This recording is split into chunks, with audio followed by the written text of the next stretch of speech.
combattant blessé pendant la bataille de Verdun, père admiré et regretté, l'ombre de Jules, père de Jean Rouland, hante ses œuvres qui portent les stigmates de ses récits de l'horreur. Jeté sur les routes de l'Exode à la veille du second conflit, Jean Rouland, alors âgé de 8 ans, sera à son tour témoin du péril de l'homme. Les images du petit garçon hanteront à jamais sa création. Dessiner la chair mutilée, modeler des visages meurtris, sculpter des corps décharnés. Dans ce corps à corps avec la matière, l'artiste se livre à un combat sans merci. Son combat qui l'anime et le maintient en vie. On ne peut pas rester insensible à l'œuvre de Jean Rouland. Le côté tragique, mais à la fois extrêmement humain, la force qui se dégage de l'œuvre, ça a été vraiment le premier artiste à me toucher vraiment très très fort. On sent un geste libre, on sent une très forte personnalité derrière et vraiment on a affaire à vraiment un artiste de très très grand talent et l'un des grands sculpteurs français de notre époque. L'artiste fait à son tour figure de père et de modèle. Ses œuvres offrent une leçon d'histoire, marquent les esprits et nourrissent d'autres créations. Seul et nu, transi par le froid, par quoi d'autre? Il n'ira pas plus loin. Ici ne s'ouvre à la terre aucun horizon.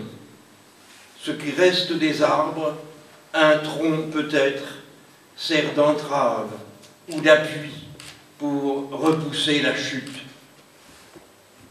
L'écorce et la peau rongée, trouée, le supplice identique. Rien ne l'arrête. Depuis longtemps, la sève a disparu.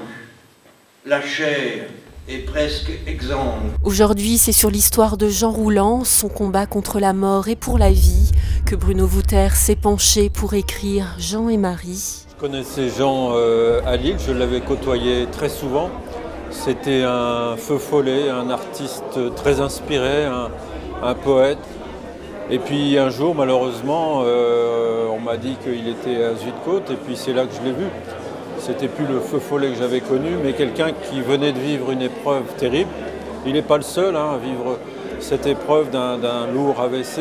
J'ai pu voir tous les progrès qu'il accomplissait, surtout grâce à sa femme, Marie, qui a été présente toujours, qui n'a jamais baissé les bras, qui a voulu qu'il redevienne, si possible, un artiste, qu'il redevienne autonome, qu'il retrouve sa mémoire.